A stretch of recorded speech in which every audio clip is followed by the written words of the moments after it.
Hi everyone, I'm Rob Ladd. Welcome to the Cavalier Sports Report. Today my guest is a sophomore on the men's tennis team. He hails from Belgrade, Serbia.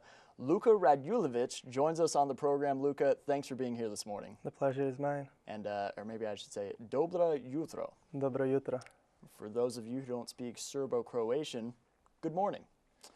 Now, Luka, you've had a pretty successful 2 years so far for Johnson County. You got All-American honors last year. What were your expectations coming in to this season, knowing that you were going to have to kind of step up your game and move up in the lineup?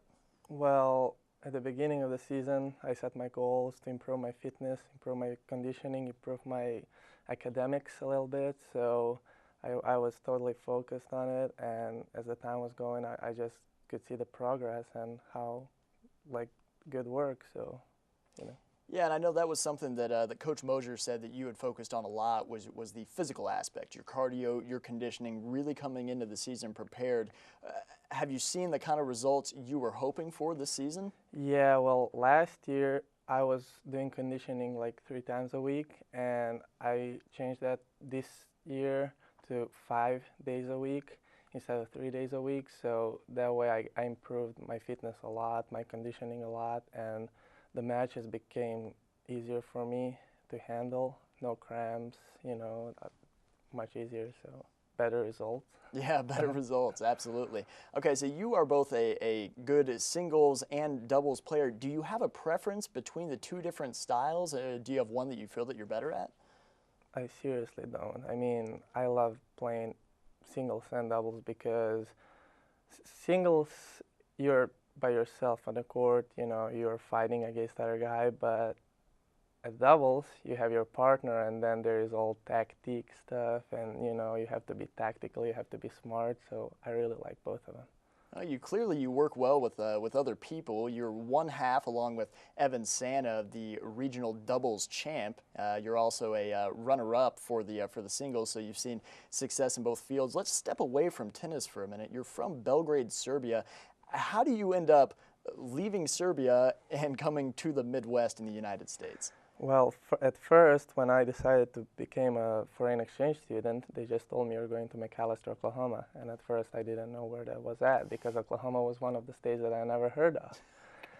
Well, when I came there, I had kind of like a breakthrough to start talking, to start having normal conversations. But once I dealt with that, it just became like a pleasure for me. And then later on, the coach from JUCO, the assistant coach, was going to the same high school as I was, and his parents told him about me, that I'm a good player.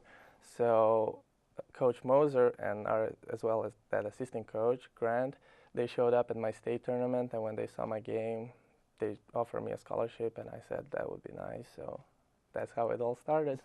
Now, you've only been here now for about 2.5 years, but obviously your English is very good. Now, in America, speaking a foreign language fluently or close to fluently is something that is huge on a job application, but it's a little bit different over in Serbia. Yeah, well, it's just interesting how people enjoy when they talk to me because they just love my accent and especially girls because they say, oh, that's just perfect. So I'm just benefiting from it. So.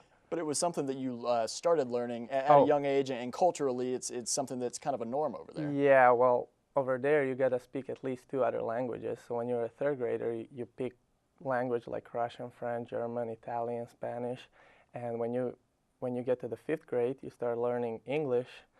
And well, because most of European countries, people are just used to travel a lot. English is just the most common language that people speak, so you just learn it. Now, you said the ladies really like your accent. So what's your overall experience been like now that you've been here for a couple years and you've kind of soaked in the culture? What's it like living, per se, in Johnson County? Just great, honestly.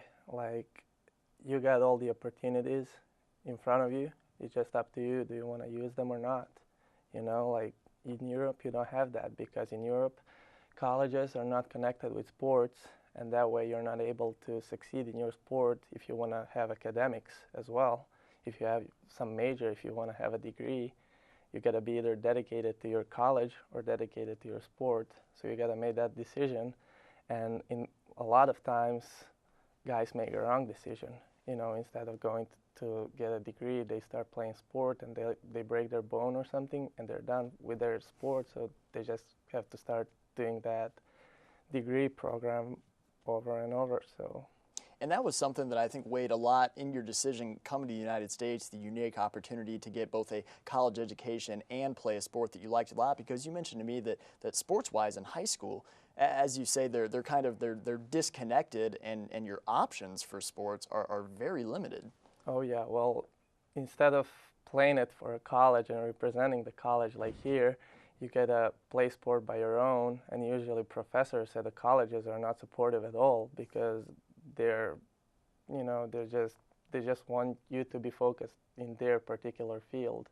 They don't care if you're an athlete or something.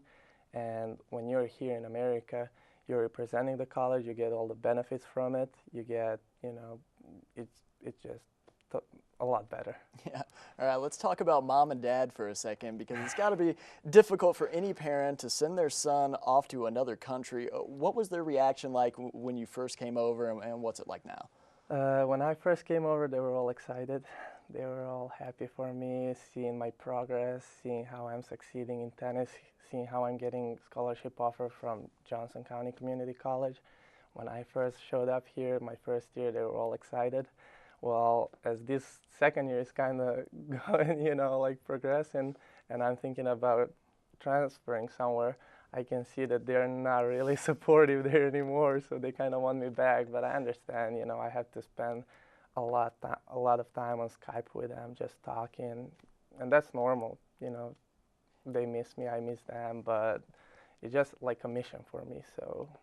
Now, there's somebody, they've been talking to you, telling you they kind of want you to come home after you get your 2-year degree here at Johnson County, but you're really honed in. You want to get a 4-year degree from a big university. Yeah, well, I'm just aware of the fact that my last chance to succeed in tennis is here in this country, because if I go back and I try doing some academics over there, my tennis career is done. You know, because in every other part of the world except in this country, you can't play sport. As I mentioned before, you can't play sport and do academics at the same time. So I just see this as my biggest chance for my career, so I just want to stick with it. That's a really mature decision of you, Luka. I got to tell you, I respect the heck out of that. That's very admirable. And thanks again for being with us this morning, and I wish you luck as you guys head into nationals here in just a couple weeks. Thank you very much. Well, that's going to do it for this edition of the Cavalier Sports Report. For Luka Radulovic, I'm Rob Ladd. We'll see you next time.